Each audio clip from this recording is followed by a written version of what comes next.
Sejam muito bem-vindos, muito boa tarde a mais este domingo aqui na Pinheiro que Pensa TV. Hoje a página convida o nosso episódio 02 e hoje o nosso convidado é Samir Roland. Samir é graduado em Ciências Humanas, História pela Universidade Federal do Maranhão, campus de Pinheiro. É mestre em História Social pela UFPA, doutorando em História pela UFMA, professor de História pela Universidade Estadual do Piauí e é escritor e autor dos livros Sesmeiros, Poceiros e Indígenas, A Conquista e a Ocupação no Vale do Parnaíba e do livro Sesmarias, Ocupação, Povoamento e Trajetória Social e Militar. Samir, seja muito bem-vindo, obrigado por ter aceitado o nosso convite, boa tarde.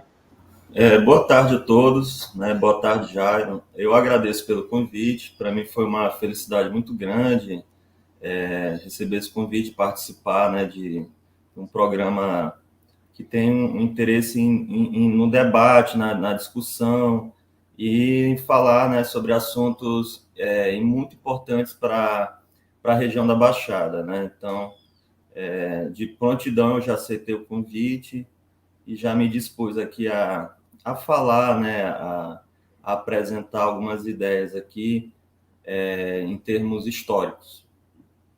Muito bom. Cara, eu estou muito feliz, eu confesso que a questão eu me interesso muito por todos os assuntos de história, de filosofia, e a gente já tinha muita vontade de trazer aqui, então hoje a gente vai ter esse privilégio. E, assim, o assunto que tu escolheu, que a gente escolheu como pauta, é mais levando para a questão da colonização do Estado do Maranhão e a fundação, né, da Vila de Pinheiro, que é uma coisa que eu e todo o pessoal da página tem essa curiosidade, a gente queria muito saber, cara, tanto que o pessoal tá todo mundo feliz demais aí por hoje a gente ter um historiador e daqui da cidade, né? Samir é pinheirense, nascido aqui, Samir? Isso mesmo, eu sou nascido aqui em Pinheiro, né? Já morei alguns anos no Pará, principalmente quando eu estava fazendo mestrado, né? Morei alguns anos e depois retornei. E para mim o retorno sempre é muito importante, né? Porque sempre eu acredito que todo maranhense, quando vai trabalhar fora, vai estudar, ele sempre pensa em voltar para a sua cidade, né? E Pinheiro sempre foi uma cidade querida para mim, né? Sempre quando eu viajava, eu gostava de olhar os verdes campos e sempre batia uma saudade daqui da terra, né? Interessante. Bem legal, cara. Ó, eu conversando no episódio anterior com o doutor Ibrahim, ele falou a mesma coisa que tu. Ele falou, Jário, quando assim, eu saí também para estudar e tal, mas a única certeza que eu tinha era que eu queria voltar para minha cidade, queria voltar para Pinheiro. Bem interessante essa visão, né? Da pessoa ir buscar conhecimento e depois trazer para espalhar, né, para a cidade. Bem interessante. Samir, então hoje, e aí, eu acho que o pessoal já está, todo mundo ansioso aí para ter essa aula de história hoje contigo. E vamos lá, vamos começando. Samir, eu queria te perguntar inicialmente aqui, eu vi que tu já tem aí alguns livros lançados, né? E tu sempre faz o lançamento na Academia Pinheirense de Letras, né? Eu vi no teu Instagram. Sim. O primeiro lançamento foi realizado na PLAC, né? Aqui em Pinheiro.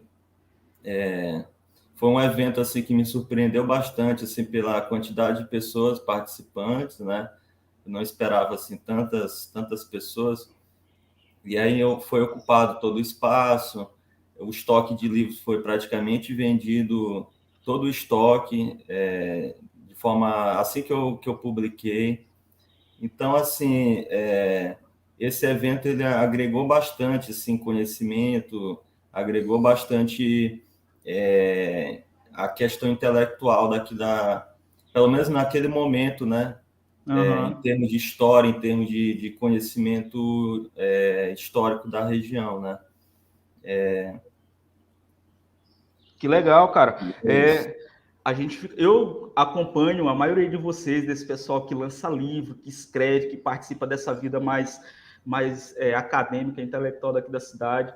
E a gente sabe que são momentos isolados, né, cara? Assim, não acontecem com a frequência que a gente gostaria. Mas quando a gente vê um episódio ou outro, eu acho que é muito interessante, importante para a cidade ver alguém da terra, cara, lançando um livro, sabe? A gente sabe que é uma coisa até comum na vida acadêmica, mas eu queria que acontecesse mais, cara. Então, quando eu vi que o teu lançamento, inclusive meu tio tem todos os teus exemplares aí, ele sempre compra. E eu queria falar, cara, um pouco sobre. Eu queria que tu explicasse pra gente, Samir, assim. Vamos entender que aqui é o pessoal que está vindo hoje para entender um pouco sobre história. Então, eu percebi que tanto no primeiro quanto no segundo título do teu livro, tem a palavra sesmarias, né? Sesmeiros. Eu queria que tu explicasse um pouco para o pessoal sobre esse termo, o pessoal que é mais leigo nesse assunto. Tá. Bom, as sesmarias foi um código, né? Um código do direito criado em Portugal, ainda no século XVI, sobre a questão da posse da terra, né? Porque desde aquele período, para você ocupar uma terra, era necessário um título, né? Um título que era concedido pelo rei. Então, as sesmarias veio ser esse documento, né? Esse aparato burocrático de você se apropriar de uma terra, ter a obrigatoriedade de povoar aquela terra, de estabelecer um empreendimento econômico e também de se preocupar não apenas de receber o título da terra, mas de confirmar, garantindo toda essa apropriação econômica que era de interesse do rei, porque para o rei era interessante você ocupar, mas também pagar o dízimo, né, que era 10% da produção da terra. Então, a sesmaria veio ter esse título que também traz vários ônus, né, àqueles que estão ali na terra, né? Então, a sesmaria, a princípio, ela foi esse aparato burocrático que foi transplantado de Portugal para cá, para o Brasil, onde muitos indivíduos portugueses, quando vieram para cá, eles procuraram solicitar esse documento para ter a legitimidade da posse da terra aqui no Brasil, né? Então, claro que houve várias modificações nesse documento, né? Desde do século XV até o século XVI, XVII, XVIII, mas aí é uma questão que a gente precisa refletir com bastante paciência para entender todos esses detalhes a respeito da questão da terra, né? Entendi. Interessante. E foi mais ou menos nesse período aí desses séculos que inicia. Ó, eu vou te fazer perguntas bem leigas aqui hoje, mas assim, foi mais ou menos nesse período de século XVII, XVIII que inicia o tema principal da tua conversa de hoje, que é sobre a colonização do Maranhão. Ou foi em outro? Sim, essa questão ela é interessante porque, principalmente no Piauí, né, no sul do Maranhão e no Piauí, a questão da terra ela teve uma particularidade bastante característica, porque ali foram concedidas terras de até 40 léguas, né? 40 léguas é muita terra, né? Levando em consideração que uma légua equivalia a 6 quilômetros, né?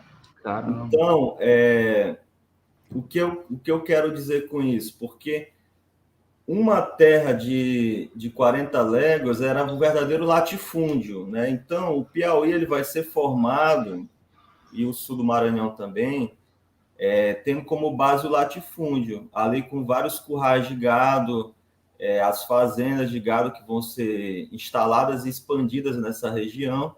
E devido a isso, os indígenas, que são os primeiros habitantes daquele espaço, eles vão se ver numa condição de ou ter que fugir ou ter que resistir a esse processo colonial, né? Então, vai acabar tendo inúmeras guerras ali entre portugueses e indígenas pelo espaço, né? Pela sobrevivência, e muitos grupos indígenas vão ser dizimados, né? Então, é uma história de bastante sangue também, de bastante confronto, porque ambos vão querer ter um interesse na terra. A terra vai ser a grande questão ali daquela colonização, né? É interessante a gente pensar nisso, porque até hoje a gente sabe dos direitos dos indígenas nas terras, e até hoje a gente vê também as dificuldades que eles têm em garantir ali aquela ocupação naquela terra, né? Mesmo sendo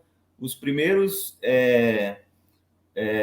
são os primeiros donos das terras, né, aqui no Brasil, e a gente ainda tem dificuldades desse reconhecimento, né? Exato. Pô, que bacana. Só lembrando que daqui a pouco a gente vai abrir aqui, eu abro o chat aqui para o pessoal fazer perguntas, tá? Que eu sei que eles estão bem curiosos hoje, assim como eu. Samir, eu quero te fazer uma pergunta aqui também, que ontem eu fui dar uma... Assim, essa semana eu estava dando uma olhada sobre a questão dessa colonização, e eu vi um cara falando, deixa eu ver aqui o nome dele aqui, do historiador, é o Mário Meirelles, ele falando que existia uma questão aí entre os historiadores que tinha assim, especulações de que provavelmente o pessoal de Portugal, da Espanha, os holandeses, teriam chegado aqui nas terras onde era o Brasil, até um pouco antes do que é passado nos livros de história. É questão de 2 anos, se não me engano, eles teriam chegado ali ao litoral maranhense. E aí eu queria te perguntar, assim, eu fiquei curioso, eu falei, cara, vou ter que perguntar isso para Samir amanhã, o que ele acha disso, se tem fundamento, se não. No caso, você pode formular a pergunta de outra forma, assim, para eu entender melhor? Tá bom. O descobrimento do Brasil, a gente tem ele oficialmente em 1500, né? Então, esse historiador, Mário Meirelles, ele tem uma teoria, né, uma tese de que essas caravelas teriam chegado aqui no Brasil em 1498, né, 2 anos antes do que é passado para a gente nos livros de história. Aí eu queria saber de ti, se tu já teve essa informação, o que tu acha, se ela é verídica. Certo. Olha, eu não sou especialista assim em termos de descobrimento, né? O achamento, como alguns preferem falar. Mas, assim, pelo que eu já li sobre esse assunto, eu acredito que a questão do descobrimento não necessariamente foi em 1500, né? Porque os portugueses eles já navegavam a costa do continente, né? Eu acho que anteriormente a isso, né? Apesar de que oficialmente o descobrimento foi datado, né, no ano de 1500, mas não significa que eles não tenham pelo menos navegado ali já nas proximidades aqui da costa, né, da costa brasileira. Então, o que nós podemos pensar sobre isso, inclusive a questão do descobrimento, como muitos preferem pensar, que, na verdade, os portugueses queriam chegar na Índia, né, e não necessariamente no Brasil. Né? E aí não é à toa que os indígenas, inclusive, né, os índios, receberam esse nome justamente porque, quando os portugueses chegaram aqui, eles achavam que estavam chegando na Índia. Né? Então, foi um erro também de localização geográfica, na verdade, eles não sabiam onde é que eles estavam chegando. E à medida que eles pisaram no território e foram reconhecendo o lugar, que de fato eles foram descobrir que, na verdade, eles estavam em outro continente, né, em outra terra. Mas eu acho o interessante da história é que a gente não pode pensar assim, de encontrar uma data exata, preocupação em de entender um acontecimento histórico exato. Isso ainda é uma concepção ainda herdada do positivismo, né? O positivismo, por muito tempo, se preocupava ali em encontrar uma fonte que seja verdadeira, uma fonte que traduzisse a realidade exatamente como aconteceu. Então, quando nós pensamos assim, que inclusive ainda é um pensamento do senso comum, né, de achar que é possível entender a história dessa forma, a gente acaba cometendo muitos equívocos, né? Sempre é interessante a gente relativizar, de pensar ideias, probabilidades, relativismo mesmo, para entender os fatos históricos. Interessante. Quando eu vi essa informação, o que eu vi assim, o pessoal maranhense, né, estava muito feliz com essa história, os historiadores, porque era como se o primeiro local que o pessoal tivesse chegado teria sido, né, na hipótese dele, na teoria deles, aqui no Maranhão. E o pessoal era querendo meio que puxar essa sardinha para cá, para o nosso estado, né? E aí eu achei interessante. Samir, e deixa eu te perguntar também sobre, assim, quando a tua vida acadêmica, tu já desde cedo, tu sempre gostou da questão de história, de entender como que aconteceram esses fatos, esses acontecimentos, ou foi uma coisa mais para frente? Quando que tu decidiu estudar mesmo história, te aprofundar nessa questão de, né, mestrado? Hoje tu já é doutorando, né, na área de história. Como que foi essa questão vocacional tua? Conta um pouco pra gente. Tá,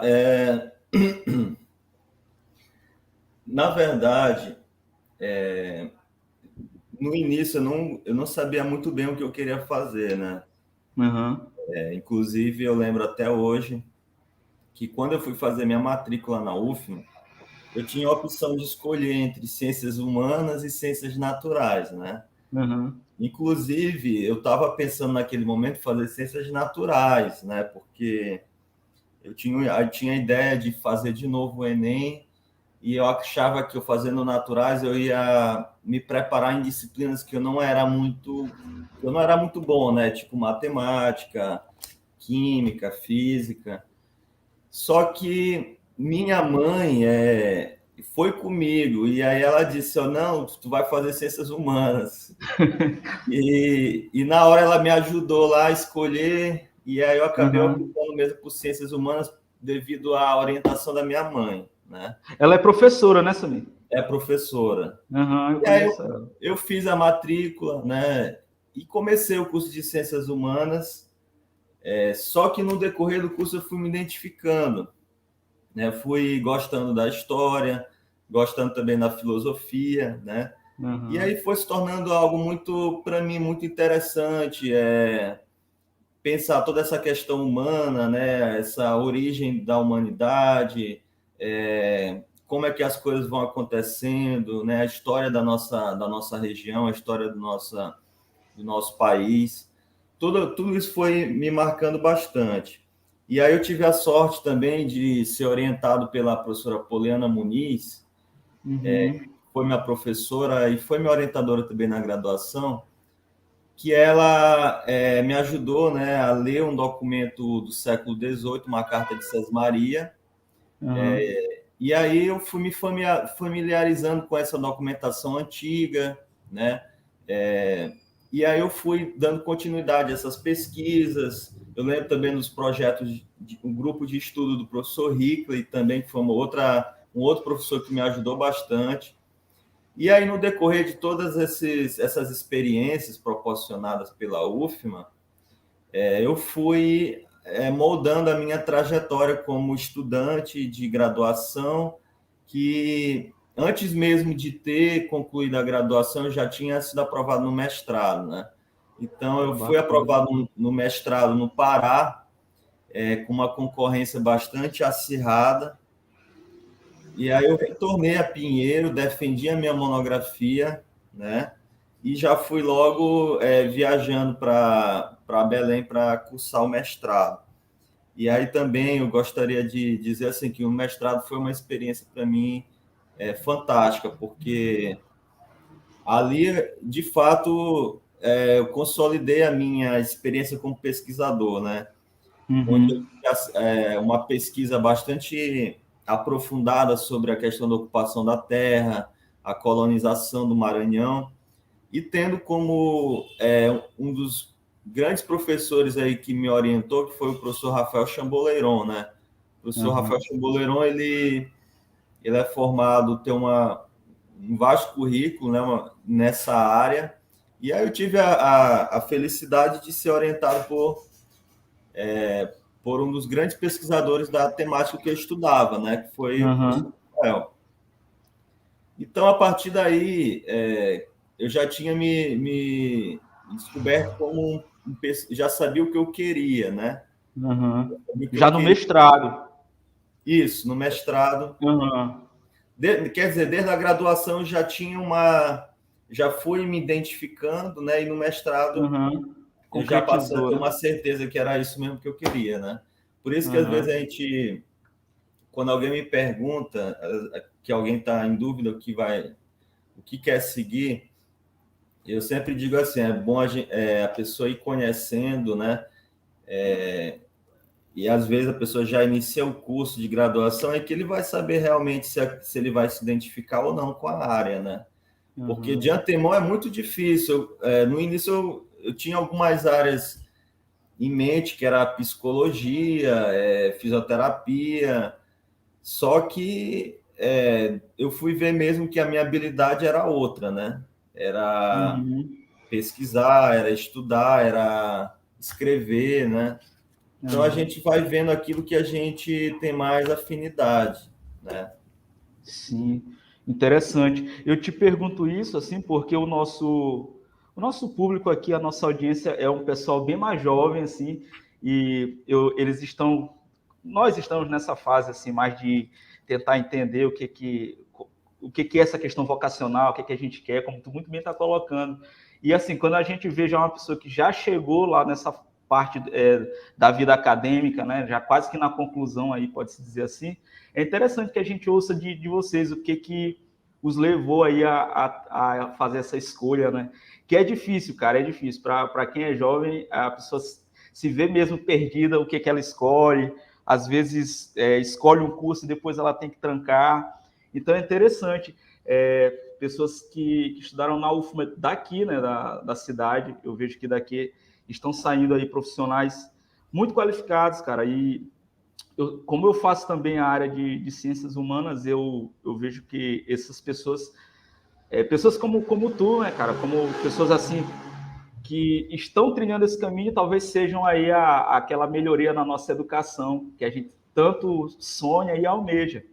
A educação ela precisa de pessoas realmente engajadas e que gostem, né, da área que elas escolheram. Então, muito legal tá hoje conversando com uma pessoa que trilhou isso daí. Mas, Sami, e hoje tu dá aula, no caso, na Federal do Piauí, é isso?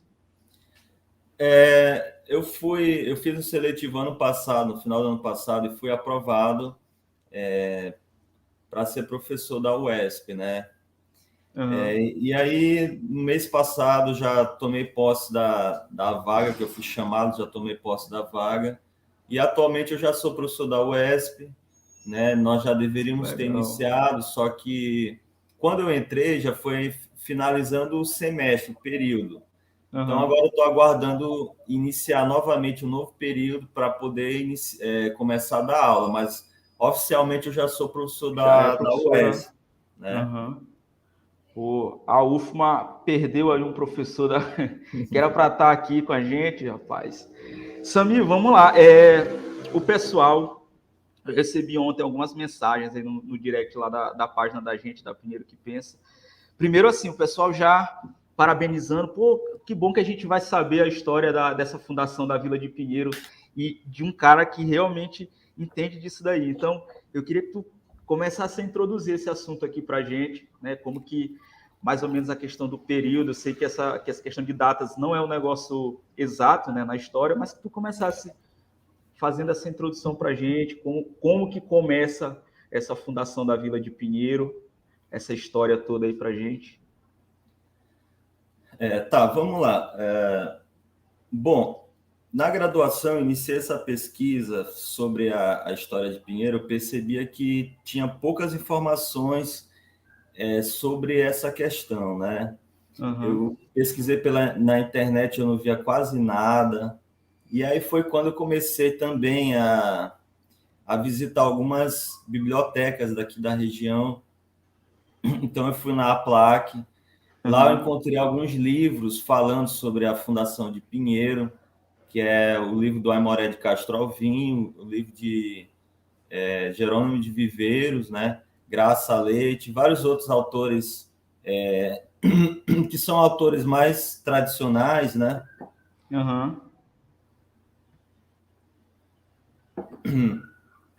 Então, à medida que eu fui pesquisando, eu também me debrucei sobre uma documentação localizada no Arquivo Público do Maranhão, né, que eram cartas de Sesmarias, do Inácio Pinheiro, e eram também uma outra documentação do Arquivo Histórico Ultramarino, falando também da presença do Inácio José Pinheiro aqui na região, desde 1786, pelo menos, né? Então, nesses documentos, claramente mostrava que o Inácio Pinheiro ele veio para cá em busca de terras, né? Uhum. Então, ele solicitou uma terra ali nas margens do... Primeiro foi em São Bento, né? Na região chamada Periaçu de São Bento. Ele solicitou uma terra para estabelecer fazendas, engenhos, né? E, posteriormente, ele solicita uma aqui nas margens do Pericumã. E o interessante é que ele não solicitava apenas para ele, aparece em documentação ele solicitando terras também para o filho, chamado Vicente Sátiro Pinheiro, que quando eu vi isso na documentação, eu fiquei bastante surpreendido, porque, primeiro, a gente nunca tinha ouvido falar que ele sobre o filho, né? Não, eu nunca tinha. E depois mostrava que ele dizia que ele tinha bastantes cabedais, que era posses, né? Bastante escravos, né? E que era uma forma de justificar aquela solicitação da terra, né? Ele mostrava ter capacidades para estabelecer um empreendimento que era, sobretudo, engenhos, né, de açúcar nas margens do rio Pericumã, né? O que acaba complementando, porque tradicionalmente, nos livros escritos aqui de Pinheiro, falava que ele vinha aqui para buscar terras para o gado, mas não era só o gado, ele vinha, claro, talvez não em grande medida, mas havia muitos engenhos também de açúcar aqui nas margens do rio Pericumã. Interessante.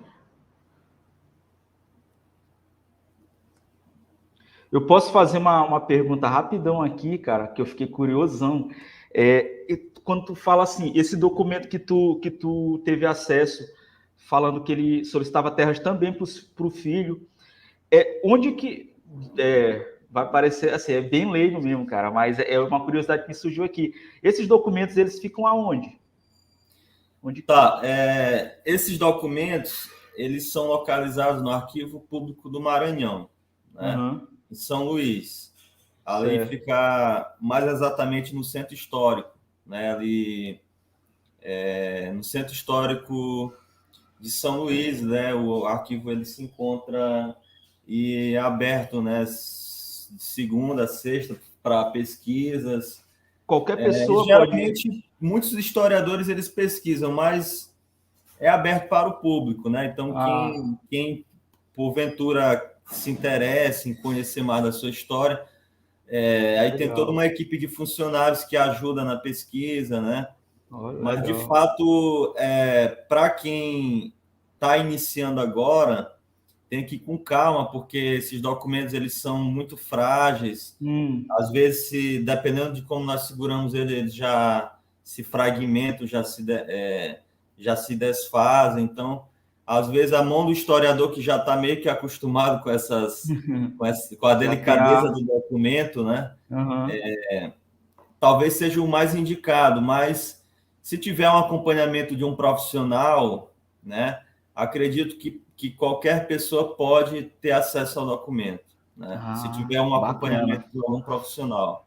Tá, valeu por responder.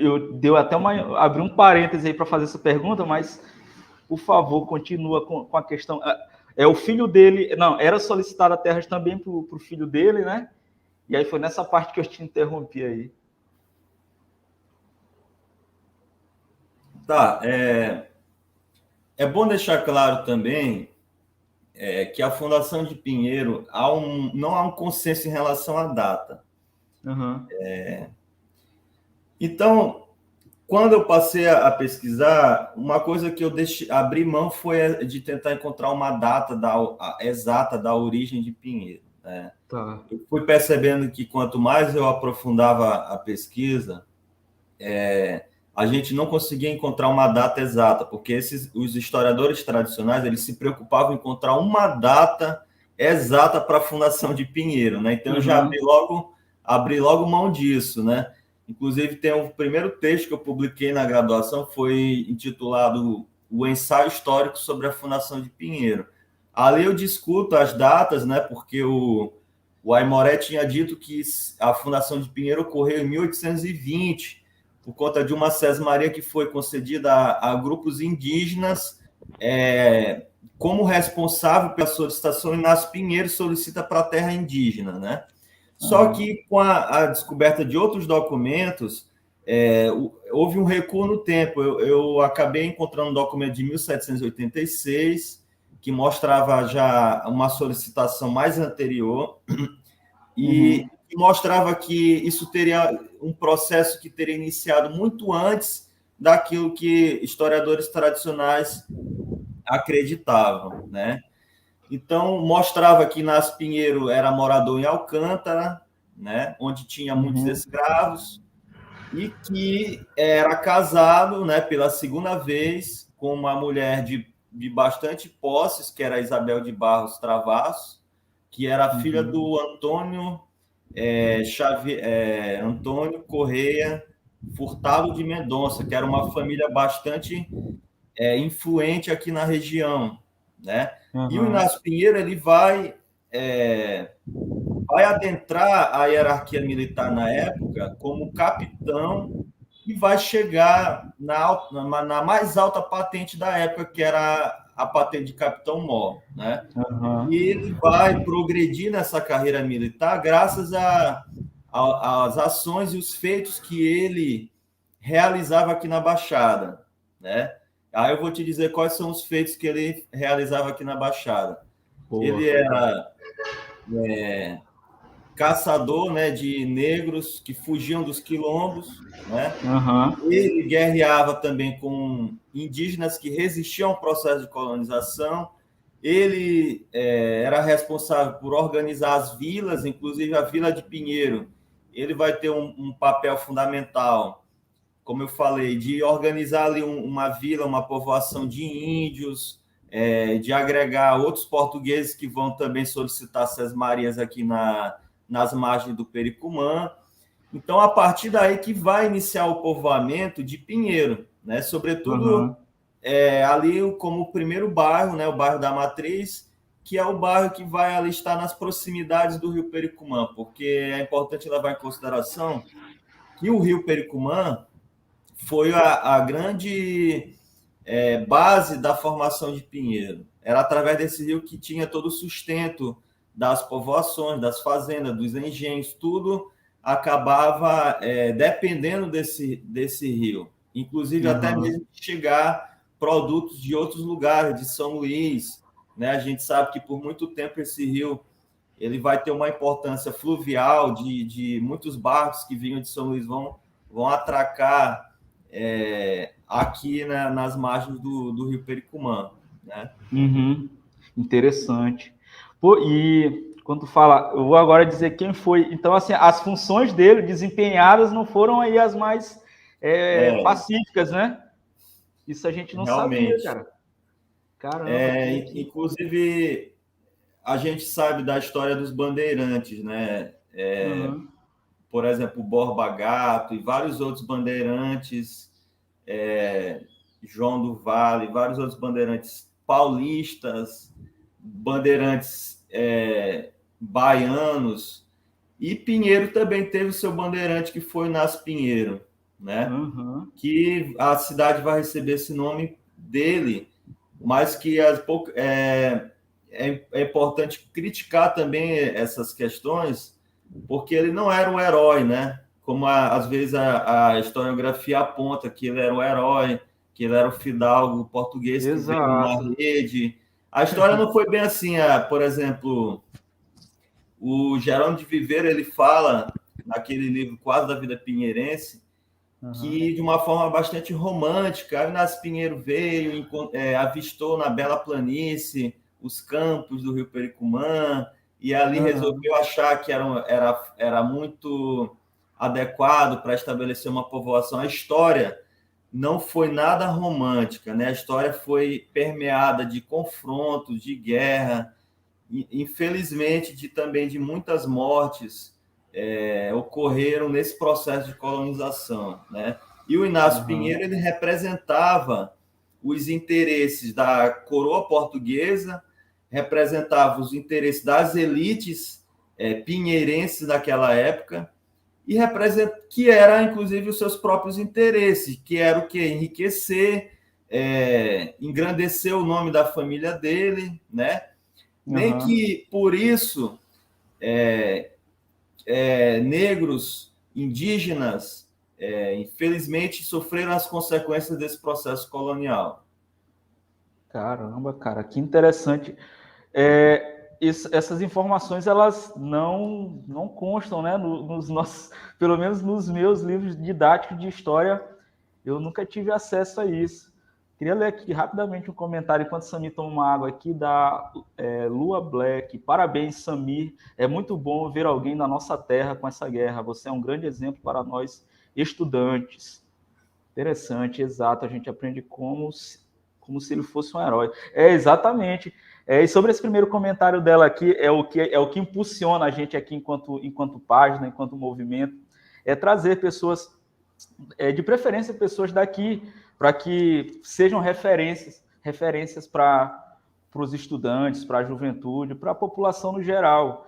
Eu sempre é sempre pertinente eu lembrar uma frase de quando a gente estava começando esse trabalho aqui, que eu trouxe o professor, Samir, o professor Eliseu Cardoso, que também é um professor daqui assim, ele é daqui do Pinheiro, só que ele reside hoje em São Luís. Ele é escritor, artista, e ele falou, uma vez eu conversando com ele aqui, no primeiro podcast da página, eu falava assim, a gente falava sobre a questão, que os jovens estavam meio perdidos, a gente não sabia muito bem quem a gente deveria ouvir, e ele falou, já era um problema de Pinheiro, que a gente não tem referências. Vocês, enquanto a juventude, os estudantes, vocês querem mudança, vocês querem melhorias, mas vocês não têm quem se espelhar. E aí, de lá para cá, a gente vem nesse trabalho de trazer pessoas que a gente vê como referências. Então, é muito bom quando as pessoas, o próprio público começa já a enxergar isso. Comentário aqui está um pouco longe aqui para mim. Cléria Moreira. Bom dia, professor Samir. Como a mudança do nome da cidade... lugar de Pinheiro, Vila Nova de Pinheiro, Vila de Santo Inácio de Pinheiro e Pinheiro, impactou historicamente na identidade pinheirense. Obrigado pela pergunta, Cléria Moreira. Fica a pergunta aí para o professor.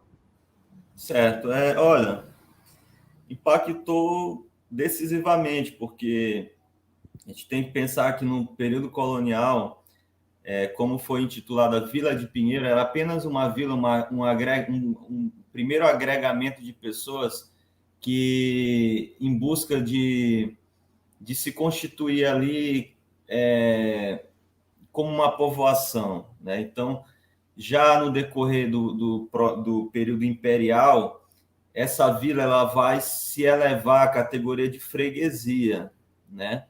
E já mais recentemente se torna uma cidade já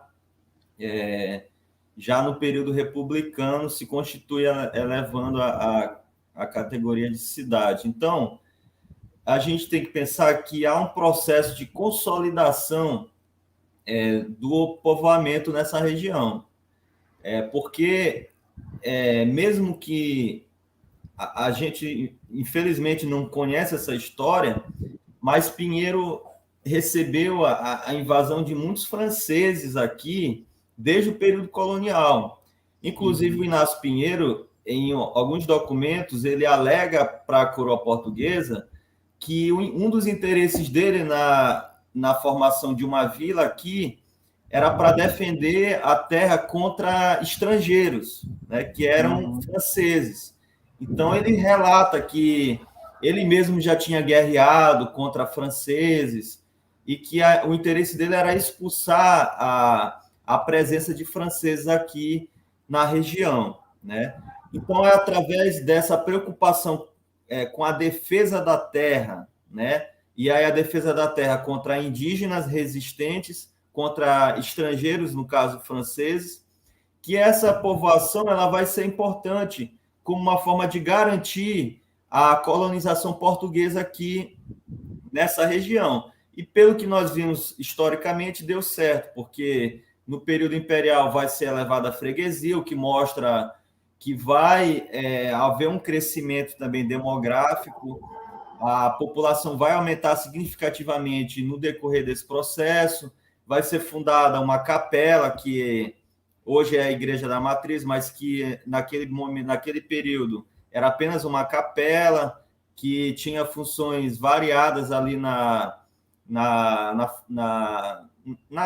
sociedade, como registro de nascimento, casamento, óbito, e também ali na questão civil, na organização civil e religiosa, e a cidade ela vai ganhando, quer dizer, Pinheiro vai ganhando características de cidade no decorrer do tempo, até chegar no período já republicano e já ser considerado uma cidade bastante povoada nesse momento. Mas sempre é bom pensar que nem sempre foi assim, e que antes tudo surgiu de uma sesmaria, né, que vai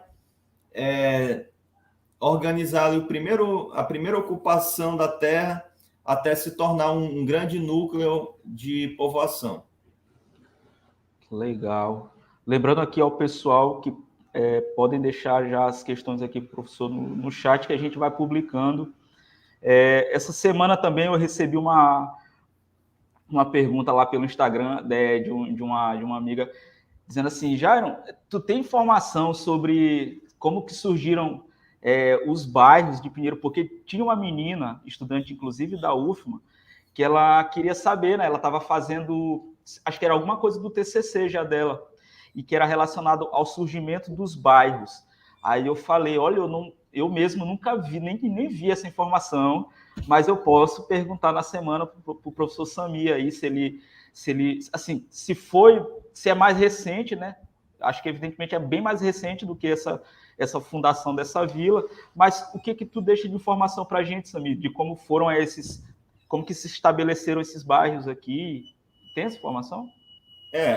A princípio, sempre é interessante pensar, né, o bairro da Matriz como o primeiro núcleo de ocupação daqui da região da Baixada, de Pinheiro, né? Uhum. Porque a partir desse bairro, que a ocupação, o povoamento, ele vai se expandir aqui na cidade, né? Quer dizer, sempre é bom a gente ter cuidado com a nomenclatura de cidade, o que é uma cidade, o que é uma vila, o que é uma freguesia, né? Porque historicamente isso aqui nem sempre foi essa grande cidade que nós temos hoje, né? Então, quando nós regressamos no tempo, a gente vai ver que não havia também fronteiras muito bem definidas entre Pinheiro, que era São Bento, que era Santa Helena, né? Por muito tempo isso aqui foi denominado de capitania de Cumã, né? Que era uma capitania, havia a capitania de Tapuitapera, que era Alcântara, né? Como o litoral, a cidade, e São Luís, e havia a capitania de Cumã, que abrangia toda essa região aqui da Baixada, desde Santa Helena, São Bento, Pinheiro e vários outros municípios que compreende hoje a Baixada, né? Então, quando nós pensamos essas categorias de uma forma, nos desapegando da compreensão que nós temos hoje, a gente passa a entender melhor o que foi esse período colonial, né? E aí nós vemos que a capitania de Cumã, ela vai ter problemáticas bastante parecidas, né? Não é à toa que, por exemplo, já vi bastante na documentação portugueses militares que vão ali atrás de indígenas que estão ateando fogo nos campos, né? Isso acontecia com bastante frequência. Negros africanos que fugiam de quilombos. Isso vai acontecer ali, isso vai marcar a trajetória da história da Baixada Maranhense, né? A preocupação em fundar engenhos, a preocupação em estabelecer fazendas de gado, isso vai caracterizar essa região, né? Mas, é claro, ainda falta muito para nós conhecermos de fato sobre essa história da Baixada, né? Por quê? Porque ainda hoje são poucos os estudos que tratam da história da Baixada, né? que tratam da história de Pinheiro. Então, a gente ainda sabe muito pouco. O meu trabalho monográfico ele foi apenas um estudo que limitado, né, devido ao período que eu estava ainda de graduação, que não é ainda suficiente para dar conta de todas essas problemáticas que a Baixada Maranhense apresentava naquele período, né? Então é necessário mais estudos, mais pessoas engajadas no conhecimento da história aqui da região, para que nós possamos desvendar melhor esse processo, sobretudo o processo colonial, que é a partir daí que as coisas vão se constituindo como são hoje, né? Interessante. Ficou de dica aí, então, do professor Sami para o pessoal que é da área aí de ciências humanas, principalmente da nossa UFMA, o pessoal tá vindo hoje, a gente divulgou lá no grupo da faculdade, então, pessoal, todo mundo lá, quando olhou, ficou bem feliz, viu, Sami, no grupo que eu faço parte, inclusive o professor Dimas Ribeiro, que tá acompanhando a gente por aqui também, um grande abraço para o professor Dimas, e observar a história, né? Eu acho que quando a gente abre os olhos aí para como que começou, como que tudo iniciou, né? Quando a gente olha para trás, eu acho que fica talvez mais fácil da gente entender as questões de agora, né? Do hoje, da nossa sociedade. Então, essas questões aí, Sami pode até deixar um pouco de incentivo, eu acho, talvez, para o pessoal que está chegando, né, que está querendo, talvez, trilhar esse caminho também de pesquisador, de historiador, e que encontra aí possíveis barreiras. Eu acredito que tu também tenha encontrado, né, durante a tua jornada aí, que a gente sabe que não é fácil.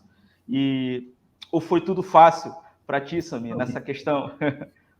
Nem um pouco fácil, né? Tipo, já desde a graduação já houve vários desafios, né? E a gente sabe o quanto que é difícil a gente ser universitário aqui no nosso país, né? Um país que ainda incentiva muito pouco seus estudantes, seus cientistas, né?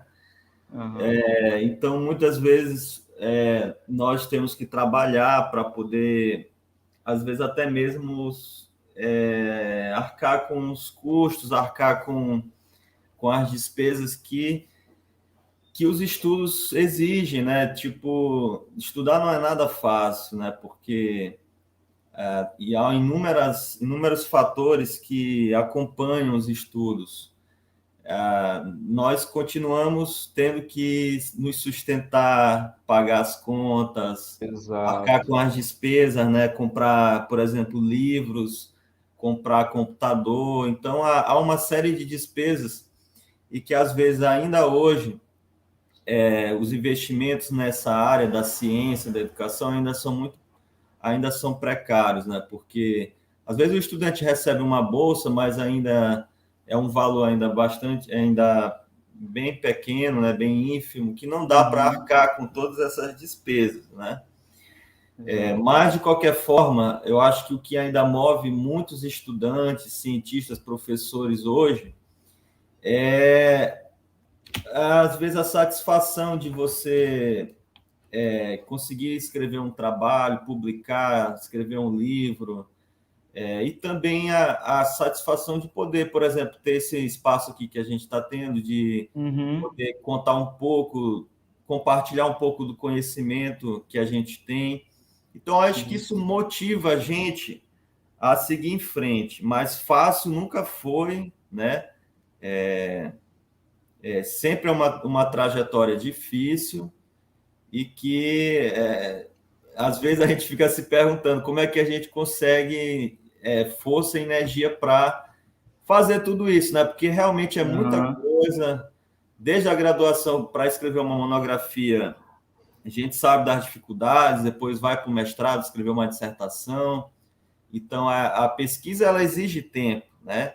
Exige dedicação. Então, a pessoa realmente tem que estar convicto daquilo que ele quer, né? Se ele tiver convicto, eu quero mesmo seguir essa vida, então ele tem que estar preparado para os desafios. Bacana. Pô, que legal. Assim, quando eu conversava semana passada com o Ibrahim, ele falou uma coisa que vem muito a calhar com isso que tu falou agora, sobre a questão das despesas, né, que o estudante tem, e assim, essas despesas elas continuam, inclusive quando o estudante já consegue a sua formação e se torna professor. Infelizmente, a gente vive num país, como tu muito bem está colocando, a profissão de professor, que é a profissão que forma todas as outras, né? Eu não falo nem profissão, cara. Para mim, professor, ele transcende um pouco essa questão de profissão, sabe? A gente existem bons profissionais em todas as áreas e o professor, quando ele é bom, ele transcende. A gente vê que é quase que uma vocação para o cara. Então, talvez o que motive mais a gente é isso, quando a gente vê uma aula bem dada, quando a gente vê um cara que realmente faz aquilo porque gosta, né? E Ibrahim falou, ele falou inclusive assim, Jairon, enquanto a gente vê professoras no ensino público, às vezes no interior, tendo que vender bolo de pote, tendo que fazer rifa, tendo que fazer coisas desse tipo, para conseguir se manter, pagar suas contas, é claro, a gente sabe que despesas todos nós temos, né? Mas o ideal é que uma pessoa, para ela fazer um trabalho bem feito, e para ela fazer, inclusive, com vocação, e pensando em transformar, talvez, e melhorar a sociedade, ela tem que estar com as suas contas pagas, né? Então, o que a gente quer é que essa classe tão nobre seja cada vez mais bem valorizada. Pelo menos essa é a torcida de nós que queremos a melhoria da nossa sociedade. Talvez seja utopia, mas vamos aí, né? Não é nada romântico, né? Porque eu acredito que isso não era nem para acontecer, né? Um professor ter que vender, seja lá o que for, né? Para poder se sustentar. Eu acho que pela profissão, o que nós fazemos já era para ter uma remuneração, mas o que acontece é que muitos professores, às vezes, trabalham sem remuneração, né? Exato. Às vezes tem que executar uma atividade, uma tarefa não remunerada, mas que é um trabalho também, né? Uhum. Então, por exemplo, no lançamento desses meus 2 livros, saiu todos os custos do meu bolso, né? Exato. Inclusive a revisão de um dos livros, eu que fiz. Aí eu pergunto, quem foi que me pagou para eu ter feito essa revisão? Ninguém, né? Então aí entra um trabalho não remunerado, um trabalho que eu fiz, mas que foi de graça, né? Acabei tendo que fazer porque, às vezes, por falta de condições também de pagar um revisor, né? Então, essa é a realidade da educação aqui no nosso país, da ciência, né? E a gente sabe a importância que a ciência tem para o desenvolvimento de um país. É uma pena que ainda o governo ainda trate a ciência de qualquer forma, né? Exato. Exatamente. Vamos ler um comentário aqui do amigo Gil. Boa tarde, amigos. Inácio Pinheiro fez o hino de Pinheiro e a história de Pinheiro. Vamos perguntar aqui para o professor Samir. Procede a informação, professor? O Inácio Pinheiro fez. Foi justamente isso que nós tentamos aqui apresentar, na verdade, de forma contrária, né? Porque o Inácio Pinheiro ele ainda recebe muito uma valorização, né, na história de Pinheiro muito grande, mas a gente tem que pensar que ele não foi o único que viveu aquele período e que ajudou o processo de colonização. Havia vários outros portugueses, os escravos também foram fundamentais na construção daquela sociedade, porque o trabalho nos engenhos, que era que executava, eram indígenas, eram africanos, né? O trabalho nas fazendas de gado eram indígenas, eram africanos. Todo o trabalho naquela vila, né? Então, os portugueses, mesmo, por exemplo, o Inácio Pinheiro recebendo toda essa fama, toda essa valorização, isso é um equívoco, né? Porque a gente tem que pensar que ninguém faz a história sozinho, né? E havia vários homens e mulheres que foram tanto importantes, tanto quanto o Inácio Pinheiro naquela época. Claro que ele vai ter um reconhecimento maior devido à trajetória que ele teve, que foi uma trajetória de que ele conseguiu a mais alta patente, isso vai ter uma glória, uma fama para ele naquela conjuntura, mas que o problema de tudo isso é criar um mito, né? Um mito fundador, criar um mito de um herói que a gente sabe que a história não foi bem assim, né? Então, é importante a gente ter cuidado com essas afirmações. Oh, muito bom. Samir, tem uma pergunta aqui bem interessante da Lua Black. Samir, tu pode colocar alguns pontos sobre a história de Pinheiro que você acha mais importante e que não é falado nas escolas? Olha, a história de Pinheiro, ela é muito ampla, né? Tipo, é bastante ampla. Então, é importante a gente pensar o que é que nós queremos alcançar, o que nós queremos, qual é o resultado que nós queremos alcançar com essa aula em uma escola, né? O que é que eu quero passar para os estudantes? Porque a história de Pinheiro ela é marcada, como eu falei, pelo menos essa história europeia, né, eurocêntrica, que inicia ali no período colonial, apesar de que nós sabemos que antes mesmo dos portugueses chegarem aqui, já havia vários índios aqui na região, já havia uma ocupação indígena, né? Já havia seres humanos aqui que já viviam aqui talvez até há milhões de anos, né?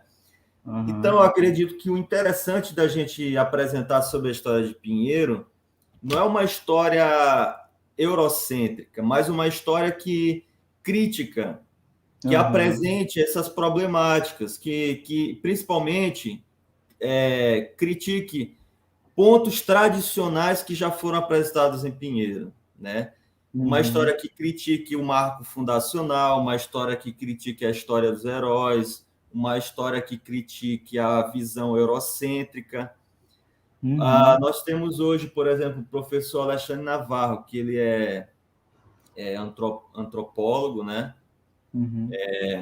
E que ele já fez um estudo ali nas margens do rio Pericumã e do rio Turiaçu, que mostra uma ocupação indígena das palafitas, né? Muito antes da chegada dos portugueses aqui.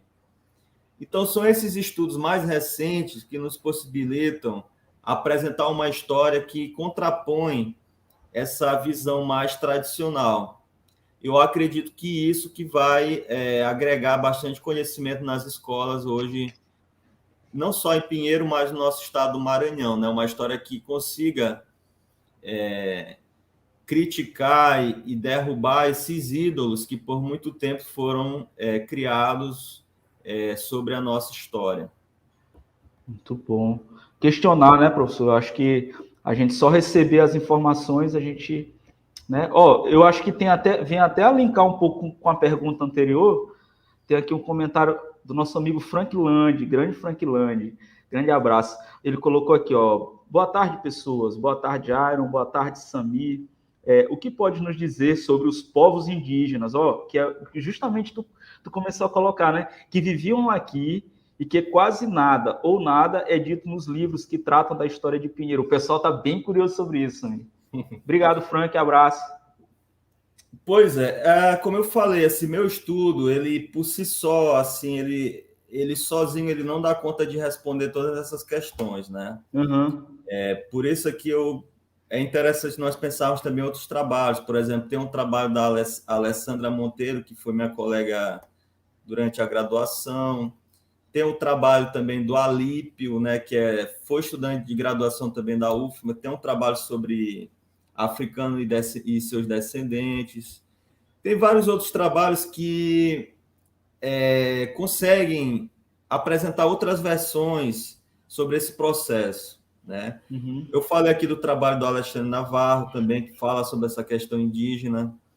Então, é importante nós agregarmos esses trabalhos para buscar já algumas respostas, porque realmente eu acredito que nós só teremos respostas mais satisfatórias à medida que esses estudos eles forem sendo realizados, né?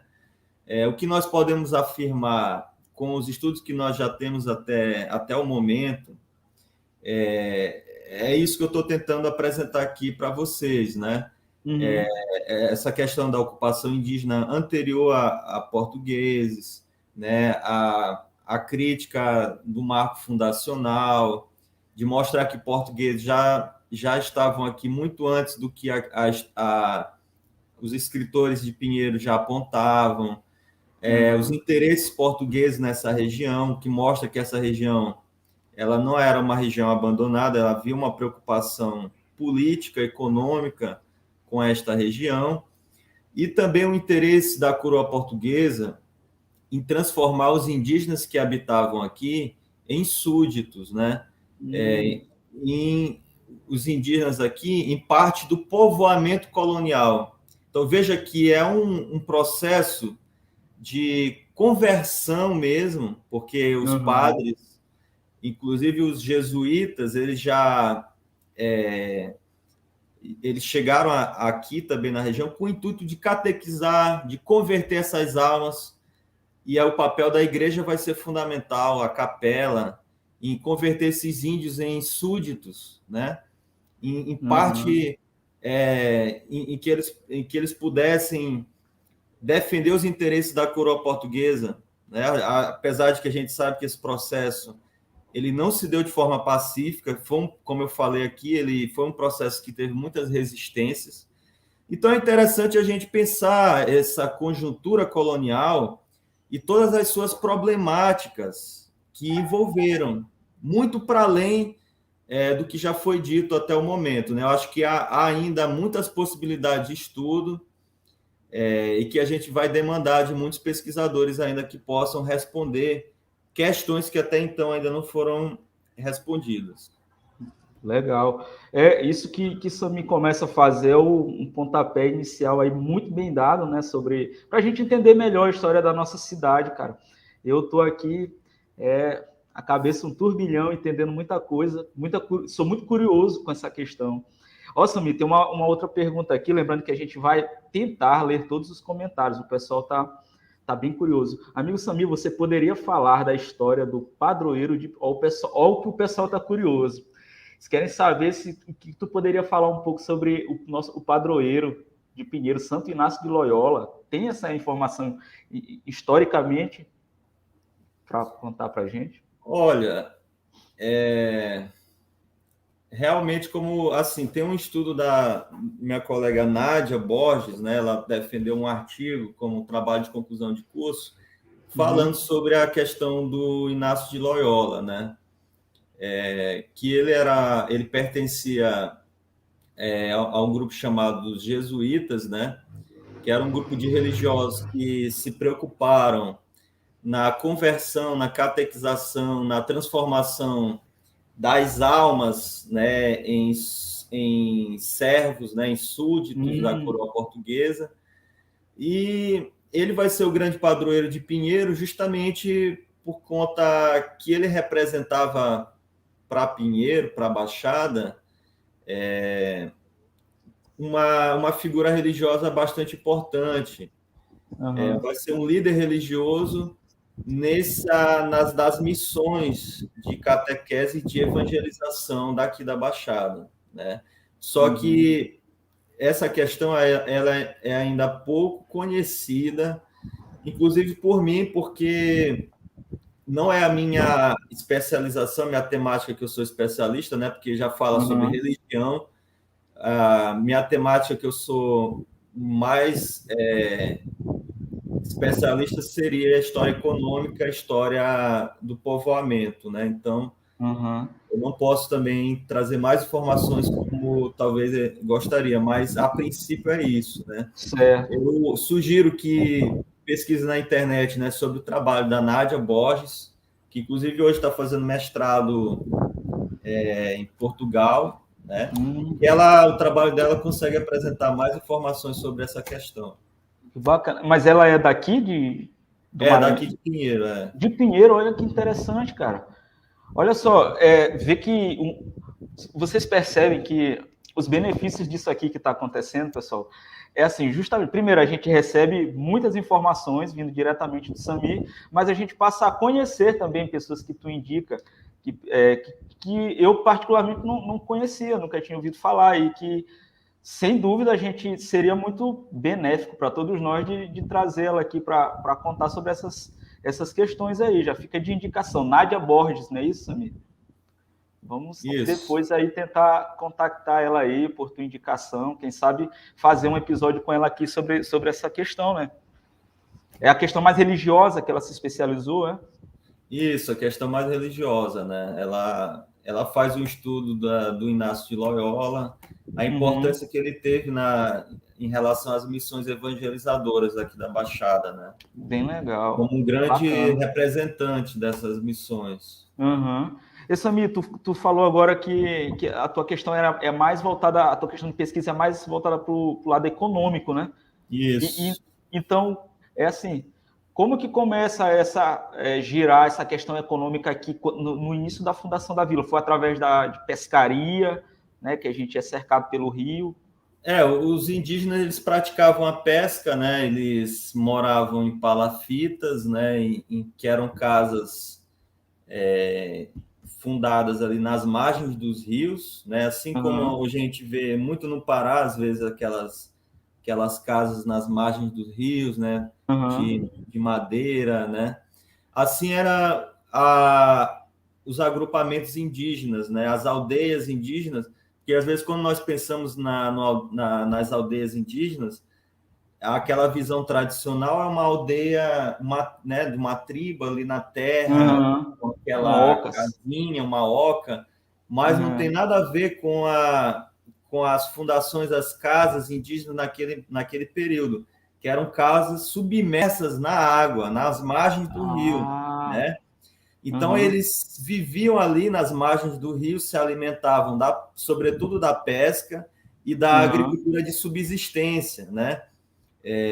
Com plantações de arroz, de vários outros alimentos ali nas margens também dos rios, né? Nas terras ali próximas aos rios que servia também para como é que eu posso dizer, molhar as plantações e de Uhum. sustento para o consumo da água, né, da população, né? Então é importante nós pensarmos essa questão, né? Como é que esses indígenas viviam naquela época, né? E como é que a economia depois da chegada dos portugueses vai mudar drasticamente, né? Uhum. Inclusive nos hábitos de vida desses indígenas, porque a gente sabe que os primeiros grupos humanos, né, inclusive que vão dar origem também a esses indígenas, eles eram nômades, né? Eles não ficavam ali muito tempo em um lugar, por exemplo. Uhum. E aí a gente pode supor que o rio Pericumã, a gente tem que pensar que naquele tempo não havia barragem. Então, o que é que Uhum. acontecia? O rio ele tem um período de seca e tem um período de cheia, né? Então, quando o rio secava, eu acredito que esses indígenas eles tinham que se deslocar para outras regiões que tivessem mais fertilidade, que tivessem mais Uhum. possibilidade de sobrevivência, né? Então, com os portugueses, quando eles chegam aqui, a economia de Pinheiro vai mudar, porque a gente vê que já vai haver uma preocupação na exportação. Então, essa economia não vai mais ser só para a subsistência da população, mas é Uhum. necessário também plantar, é necessário cultivar para arrecadar fundos para a coroa através das exportações que eram realizadas daqui, né, que chegavam no Porto de São Luís, e de São Luís, essas economias elas eram exportadas para Portugal e até mesmo Uhum. para outros países, né? Então, deixa de ser uma economia de subsistência e passa a ser uma economia de exportação. Claro, mas aí o produto vai ser outro, não vai mais ser apenas a questão do peixe para alimentação, mas vai ser a cana-de-açúcar para a fábrica de açúcar e de cachaça, né? Uhum. E também o gado para a extração da carne e também, sobretudo, também do couro, apesar de que essa região não vai ser a região grande exportadora de carne seca e nem de couro. A gente sabe que o Piauí e o sul do Maranhão vai ser muito mais ali, uma economia muito mais nesse sentido do que aqui a região da Baixada, né? Então é importante Uhum. a gente ter isso em mente. Mas, a princípio, o que nós devemos fixar na nossa mente é que deixa de ser uma economia de subsistência e eles passam a implantar aqui produtos com o objetivo de serem exportados para outros lugares, né? Certo, entendi.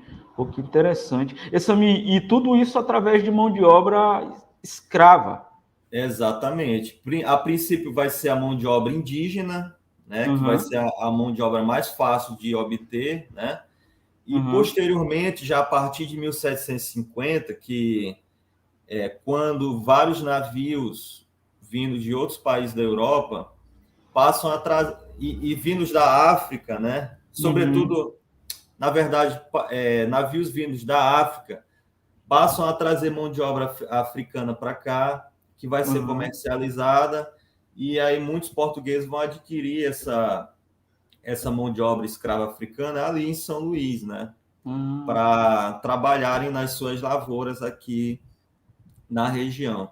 De acordo com a historiadora Maria do Socorro Coelho Cabral, ela fala que a ocupação maranhense vai ter duas frentes de ocupação, que é a frente litorânea, que é portugueses que vão sair de São Luís e vão se apropriar dos campos da Baixada, inclusive os campos do Periaçu vai ser uma grande fazenda de gado daqui da Baixada, né? Essa região de São Bento, essa região que eles chamam de Perizes, né? Aqui Uhum. vai ser criado inúmeras cabeças de gado, né? Com esse intuito. E também a frente sertaneja, que é a frente que vai sair da Bahia, de Pernambuco. A frente que Uhum. sai de Pernambuco vai ocupar o sertão, que eles chamam sertão de fora, que é o sertão que Uhum. vai de Fortaleza, Rio Grande do Norte, e a frente baiana, que sai de Salvador e vai chegar até no seu objetivo, que é ali nas próximas ao Rio São Francisco. Essa frente de ocupação vai chegar no Piauí a partir do final do século XVII e vai ser Uhum. responsável pela colonização do Piauí e também do sul do Maranhão. Então, é importante nós entendermos esse processo também de frente de ocupação, de imigração, que vai ocorrer desde o século XVII e que passa a se consolidar no decorrer do século XVII e também no decorrer do século XVIII. Certo. Que aula, meus amigos, que aula. Só lembrando que a gente deixa aqui o nosso convite para o pessoal que está chegando agora através do nosso canal do YouTube para seguir a nossa página no Instagram, porque por lá a gente anuncia quando que vamos ter o próximo convidado. A gente abre a caixa de sugestões também, deixa lá a caixa de perguntas para vocês justamente terem esse contato com os nossos convidados. Lembrando que o intuito aqui do nosso programa, do nosso podcast e da página do Instagram é esse, trazer conteúdo em excelência, como vocês muito bem estão vendo aí. Semana passada a gente trouxe um conteúdo sobre o direito com o doutor Ibrahim. Hoje a gente está tendo o privilégio de ter o historiador, o doutorando, professor Samir Roland. E próximo final de semana tem novidades, certo? E a gente assim, dá prioridade para pessoas daqui da região. Tem uma pergunta aqui também, ó, que eu queria deixar para o professor responder. O pessoal quer saber, assim, depois dessa, assim, eu vou chamar de introdução, porque eu sei que no teu livro, nos teus livros, tu te aprofunda muito mais, evidente, só que o pessoal quer saber, né? Aonde que a gente adquire teus livros aí, eles estão, o pessoal que quiser ter acesso a mais conhecimento às tuas pesquisas, aonde que eles encontram? Olha, eu estou ainda com estoque desse segundo livro, Sesmeiros Poceiros Indígenas, a Conquista e Ocupação no Vale do Parnaíba, século XVII e XVIII. Eu ainda tenho um estoque disponível, eu ainda Uhum. tenho cerca de 70 livros ainda disponíveis no meu estoque para venda, né? Certo. Estou até vendendo agora com um desconto, um preço promocional. O livro, no início eu estava vendendo de 52 e agora eu estou vendendo de 42. Então, esse livro, quem tiver interesse, falando da colonização do Maranhão e do Piauí, e aí é importante deixar claro que... Por que Piauí? Porque por muito tempo a colonização do Maranhão foi pensada de forma separada do Piauí, mas nós precisamos ter em mente que naquele período não havia um estado muito bem definido. Então, o Piauí ele tem uma relação muito forte com o Maranhão. Entender o Piauí, ao mesmo tempo, é entender o Maranhão. Então, esse livro que fala sobre a história do Maranhão e do Piauí, eu ainda tenho no meu estoque disponível. Quem tiver interesse pode estar entrando em contato comigo, eu vou deixar meu contato aqui, né? E pode estar adquirindo um exemplar, tá? Tá bom. A gente vai deixar teu Instagram. Ó, para o pessoal que está interessado, a gente vai deixar o Instagram do professor Sami fixado no primeiro comentário e na descrição do vídeo aqui. Então, assim que esperem terminar, ainda não, mas quando terminar, a gente vai deixar aqui no final e por lá eles entram em contato com o Samir. Que interessante, cara. Te confesso que essas questões, tem muita coisa aí que a gente não sabia, cara. Eu estou impressionado com. Assim, eu acho que essa nova geração, como eu estava falando, eu vou falar nova geração, né, que são novos professores que estão vindo aí e que eles vão quebrar alguns paradigmas aí, né? Que eu acho que sobre essa questão do Inácio Pinheiro, eu achei muito interessante o que tu falou. A gente realmente, o acesso à informação que a gente tem, pelo menos nos nossos ensinos fundamentais e médios daqui, é uma imagem quase que heróica mesmo, assim, é aquela imagem romantizada, né, de como tu falou, que ele visualizou o rio, e resolveu encostar, e na verdade essas conquistas elas são muito mais eurocêntricas e elas são muito mais invasoras, né, e quase que opressoras do sistema que já vivia ali, que eram no caso os índios, né. Isso é muito interessante, cara. Eu acredito que o pessoal que está aqui também chegando hoje está assim, meio impactado com essa informação tua, né, de que ele chegou mesmo pegando o que já tinha, né, a questão da terra dos índios e tomando para si como se fosse aquela tomada mais quase que de guerra, né? Interessante demais, cara, isso aí. Fica de informação para o pessoal. Ó, um comentário aqui também do professor Frank. Vamos ler aqui.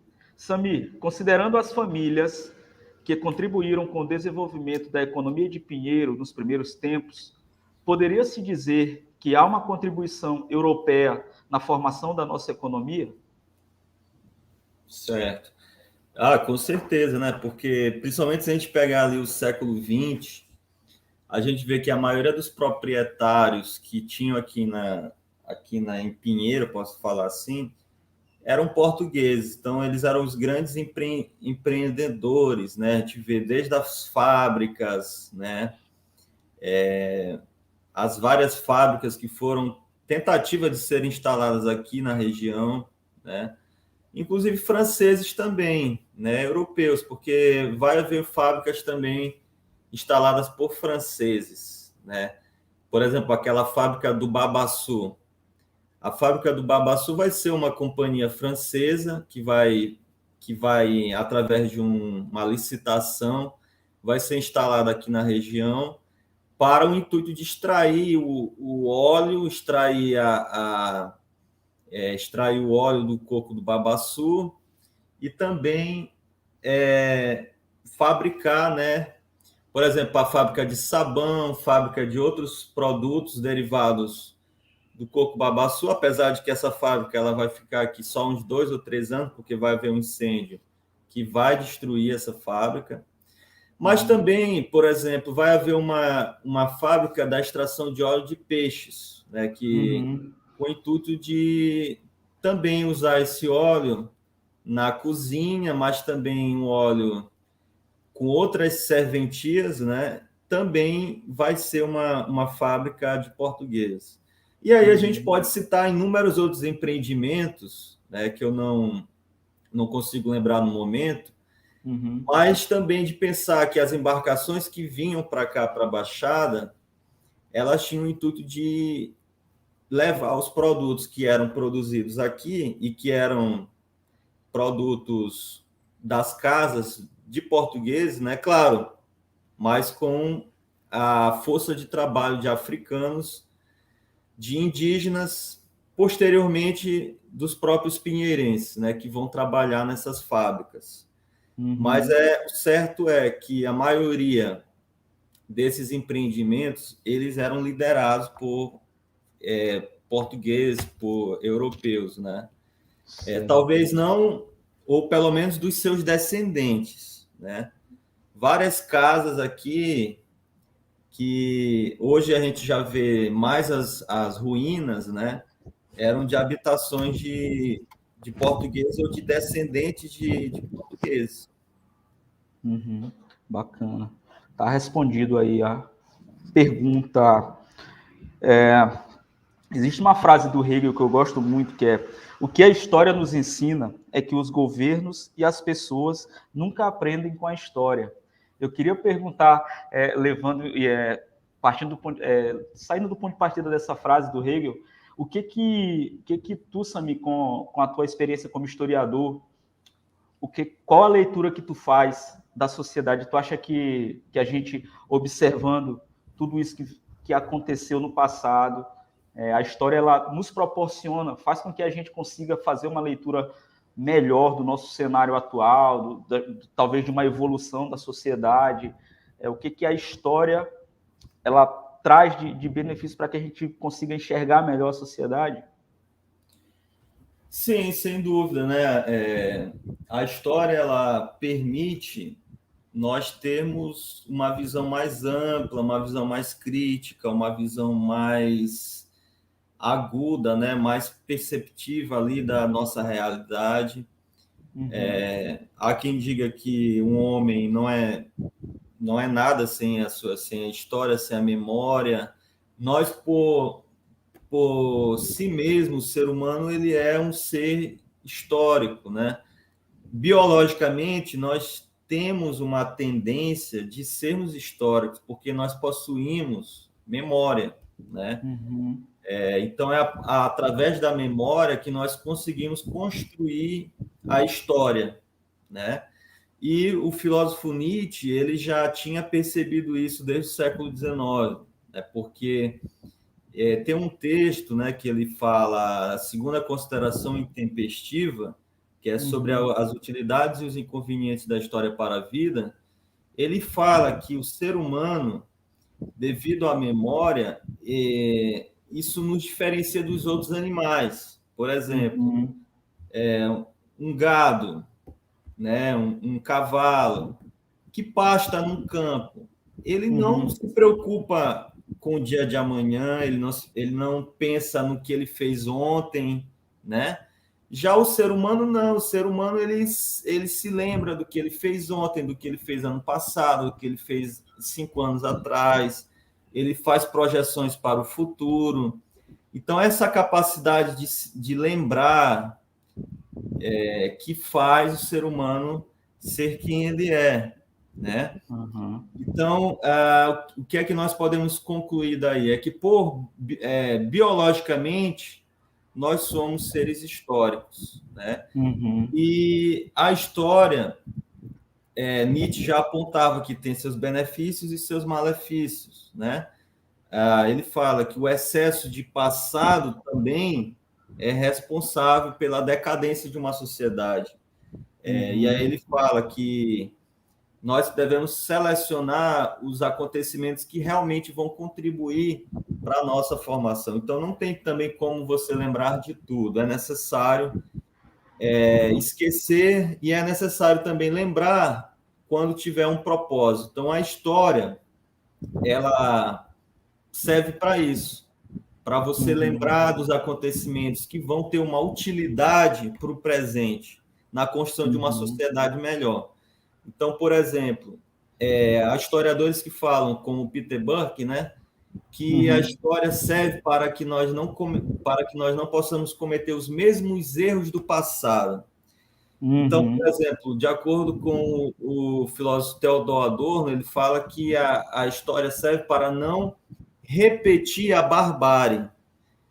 Então, a partir desses dois pensamentos, nós podemos concluir o seguinte, que, por exemplo, acontecimentos traumáticos e acontecimentos destrutivos, como a Segunda Guerra Mundial, o Holocausto, a ditadura militar aqui no Brasil, eles precisam ser lembrados para que nós possamos aprender alguma coisa com esses acontecimentos, para que esses acontecimentos, vistos como negativos, como destrutivos para uma sociedade, eles não possam ser repetidos novamente, certo? Uhum. Então, a história ela tem um caráter de mestra, né? Por isso que eles chamam de história como a mestra da vida, né? Porque ela sempre tem algo a nos ensinar.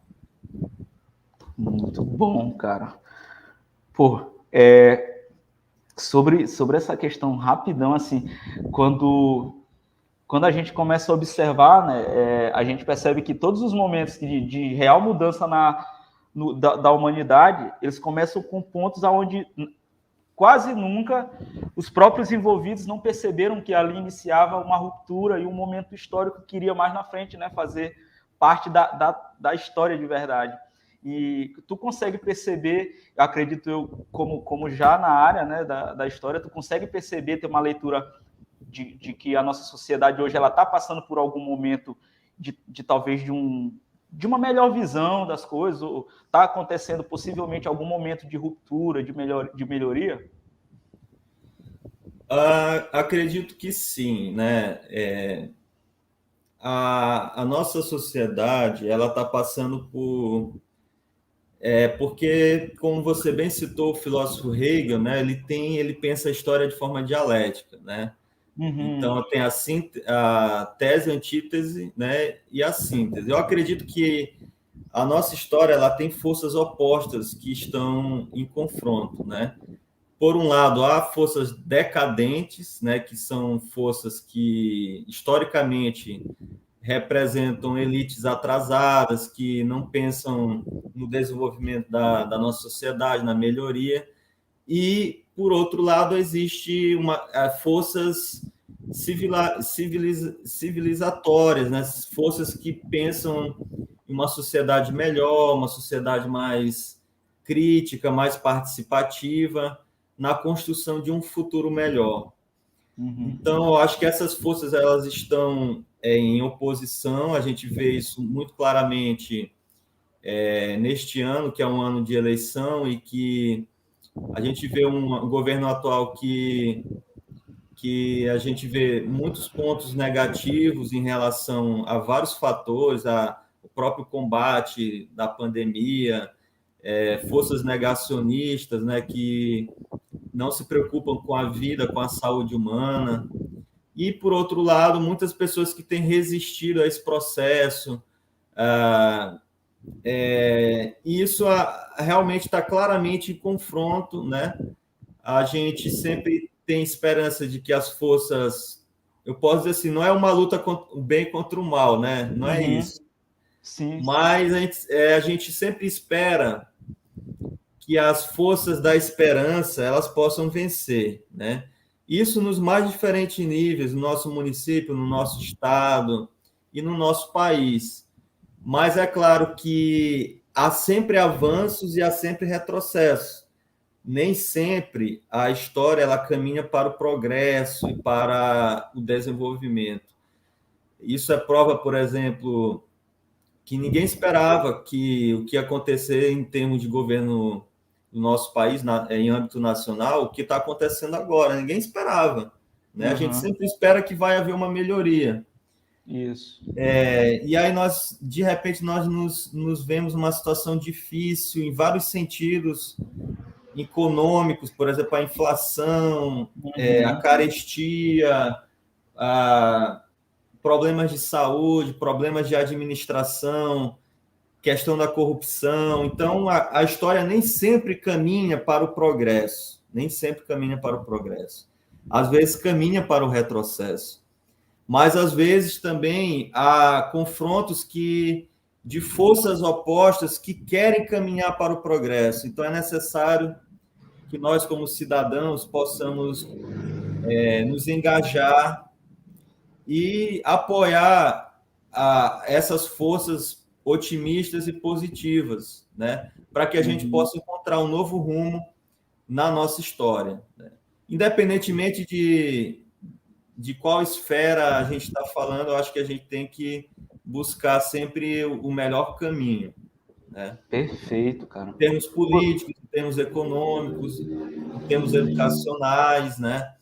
Eu, particularmente, acredito muito na educação porque, assim como transformou a minha vida, eu acredito que pode transformar a vida de muitos ainda. A educação como um caminho da libertação, da consciência, da crítica, né? E do debate, porque eu acredito que o debate é fundamental. Não, nem sempre temos a razão, é necessário ouvir as diversas opiniões, os diversos pensamentos e chegarmos no melhor consenso, né? Uhum. Porque a história ela caminha a partir do diálogo. Quando a gente vemos um governo que não dialoga com o povo, que não dialoga com as pessoas, que não debate, que não discute, que não apresenta as propostas, a gente não pode apoiar um governo assim, né? Porque a história, ela necessariamente ela precisa dessa contraposição para que nós possamos chegar num resultado melhor. De Muito acordo bom. com, pelo menos de acordo com Hegel, né? Mas eu também Uhum. acredito que seja assim, né? Uhum. Pô, que interessante. Sobre, ó, o que tu tá falando é muito legal da gente refletir um pouco sobre a questão da educação. Infelizmente, o governo que não dialoga, assim, a gente pode esquecer qualquer tipo de evolução, né, positiva nesse sentido. O retrocesso ele é uma consequência de alguém que não está disposto a ouvir o outro lado, né? A educação ela te prepara justamente para tu respeitar a opinião do outro, para tu saber ouvir, para tu saber dialogar, conversar. Eu acho que um reflexo de uma educação que foi deteriorada ao longo de décadas aí, até de corrupção mesmo na política. Hoje a gente vê as consequências aí na nossa frente, né? Pessoas que não sabem dialogar, pessoas que não estão abertas a mesmo até incentivar, como tu muito bem colocou no início, o incentivo a pesquisas, a pesquisadores, a cientistas, ele vem sendo reduzido nas universidades federais públicas, e, cara, isso é uma tristeza. Eu acho que até vem a linkar com um comentário aqui agora do professor Frank, ó, que ele pediu para se tu poderia falar um pouco sobre revisionismo histórico, negacionismos e desinformação. Qual o papel do historiador face a esses temas? Muito interessante a pergunta do Frank. Realmente o papel do historiador hoje ele é fundamental. Assim, eu vou falar assim de uma forma muito, como é que se diz, uma forma muito Popular, informal para gente? de uma forma assim um pouco não muito querendo tocar muito a fundo nesse tema, Ah, mas sim. assim, Tá.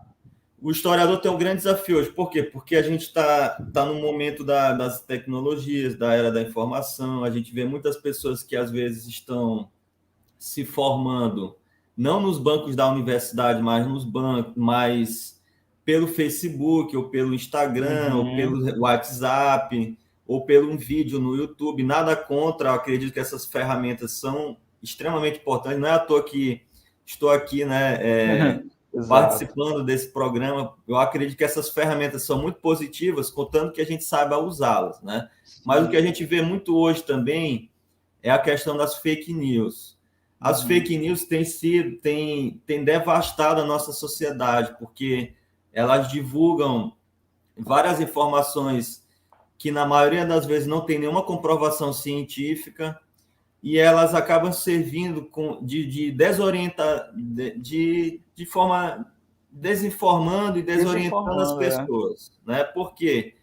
Porque elas acabam, sem nenhuma comprovação, ensinando coisas que, na maioria das vezes, são equivocadas. Então, às vezes, as pessoas se formam nessas opiniões e acham que tem toda a razão, que elas têm condições até de debater com já um historiador formado, um cientista formado, ou então qualquer outro profissional que já estudou vários anos para chegar a alguns resultados que, na verdade, a gente nem tem toda a certeza assim.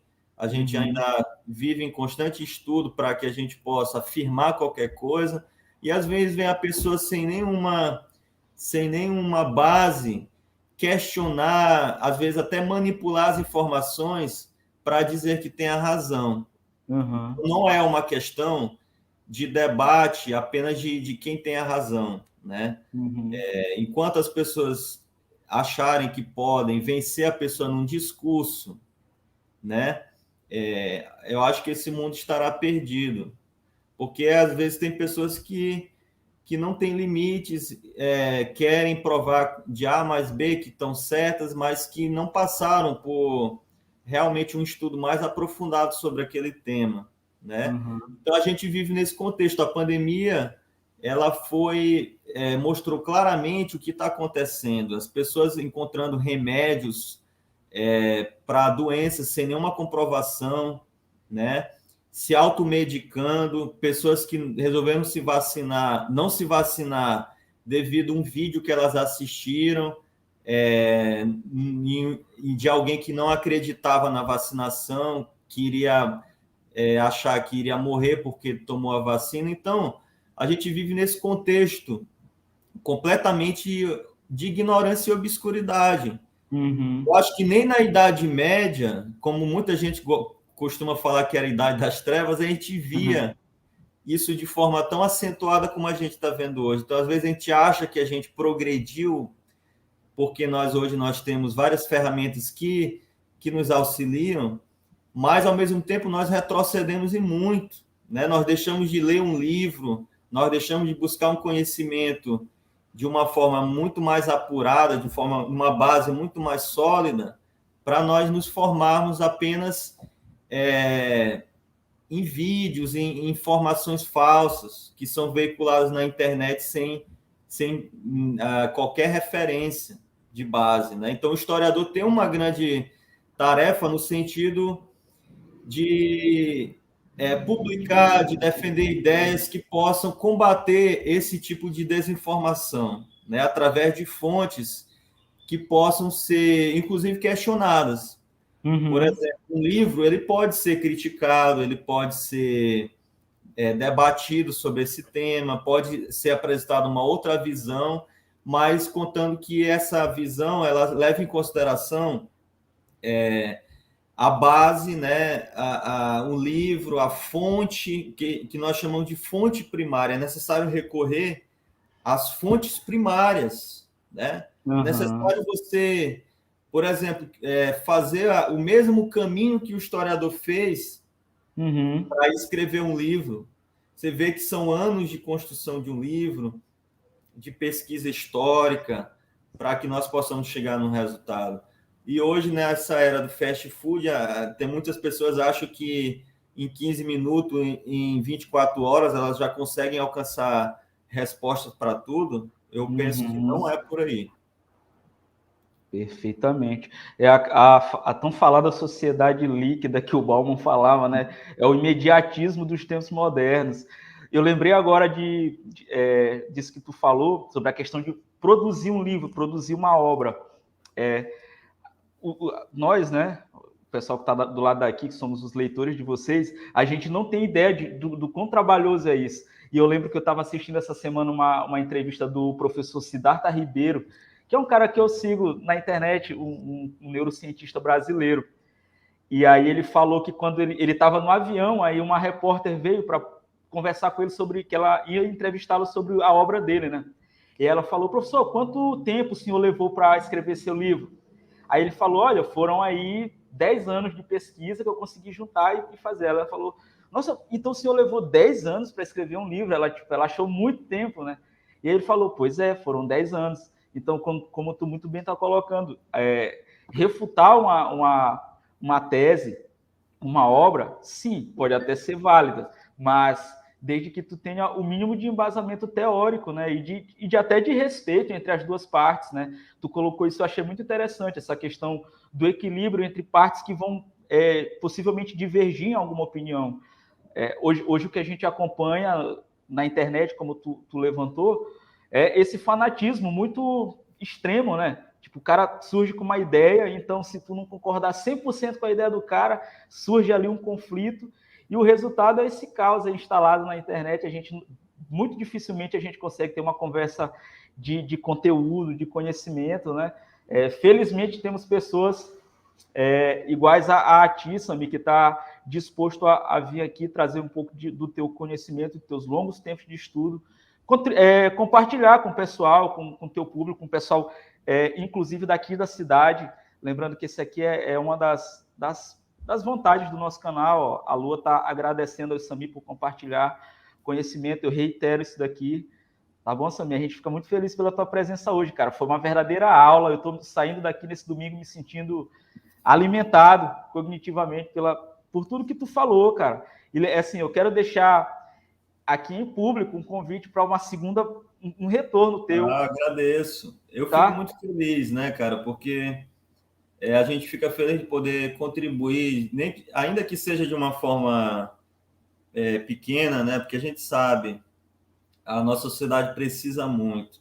A gente vive numa sociedade que critica Marx sem nunca ter lido, que critica Paulo Freire sem nunca ter lido. O problema não é criticar esses autores, o problema é você, pelo menos, ler ele com uma base de seriedade e de respeito também pelo que vários autores já fizeram, de intelectuais que fizeram ao longo do tempo, do trabalho que eles tiveram, e não achar que você pode criticar alguém apenas por ter lido um resumo ou a capa do livro, né? Ou por não ter gostado do autor por algum motivo. Então, as coisas não são bem assim, né? A gente tem que realmente parar, ponderar e ter um conhecimento mais apurado sobre a realidade, né? Então, eu agradeço pelo convite. Eu penso que essa ferramenta ela é muito importante para nós compartilharmos o nosso conhecimento. Eu acho que nós temos, sim, que ter mais experiências como essa. Nós não podemos deixar esse espaço da internet apenas para desinformação. Nós temos que ter informação, nós temos que ter conhecimento crítico, nós temos que ter debate e nós temos que ter avanço, né, nessas questões que são importantes para todos nós, né? Para mim também essa experiência está sendo fantástica. Então, acho que a gente precisa ter mais momentos assim. Eu queria parabenizar vocês pela iniciativa, né? Por ter toda essa dedicação no compartilhamento desse conhecimento e continuar e esperar que eu espero ainda acompanhar ainda muitos mais momentos como esse, né? É o que a gente deseja. Pô, obrigado, cara. Muito obrigado mesmo. Quem ganha somos nós. Quem ganha é toda a cidade que vai ficar com essa aulinha aí de 1 hora, um pouquinho mais, que a gente falou que a gente conversa 40 minutos, Sami, mas, cara, é tanto conteúdo e a conversa é tão boa que vai se estendendo, a gente perde um pouco o limite do tempo, mas eu acredito que foi benéfico para todo mundo e a gente deixa esse gostinho de quero mais aí com o Sami, no retorno, num segundo episódio, para falar bem mais sobre história, para falar bem mais sobre sociedade. E é isso, ficam os nossos agradecimentos aqui. A gente aguarda o pessoal na próxima semana. Só queria aproveitar também um momento assim para divulgar um pouco o meu trabalho. Sim, né? sim, por favor. Como eu falei, né, que eu tenho no estoque este livro aqui, o segundo livro que eu publiquei, né, Sesmeiros Poceiros Indígenas, né, A Conquista e Ocupação no Vale do Parnaíba. Esse livro ele é fruto do meu mestrado, né, foi uma longa pesquisa que eu realizei na UFPA, falando da colonização do Maranhão, né, e do Piauí nos séculos 17 e 18. Esse livro ele é fundamental para quem quer entender a nossa história, a história da formação do Maranhão, a história de colonização dessa vasta região. Então, esse livro aqui, eu falei muito rapidamente, né, as principais ideias, né, as principais conteúdos do livro, mas quem quiser conhecer um pouco mais, né, pode estar adquirindo um exemplar. Sim. Vou deixar meu contato aqui, e aí a pessoa pode entrar em contato comigo e reservar que eu faça a entrega do livro, tá? O meu contato é DDD 91 984 460301. Aí pode estar mandando uma mensagem lá. Pronto. Que a gente combina como é que vai ser a entrega do livro, tá? Então, pessoal, eu agradeço a todos, né? Desejo uma boa tarde. E mais uma vez aqui eu vou encerrar minha fala assim, agradecendo pela oportunidade, por esse momento que para mim foi muito enriquecedor, né? Eu tive vários momentos de ideias, de iluminações, porque a gente conversando aqui vai brotando muitas ideias. Isso. Que exato. É difícil a gente esgotar nesse tempo, né? Muito difícil esgotar nesse tempo. Então, muito rápido. Que tenham novas oportunidades, certamente terão. Muito obrigado. Até mais.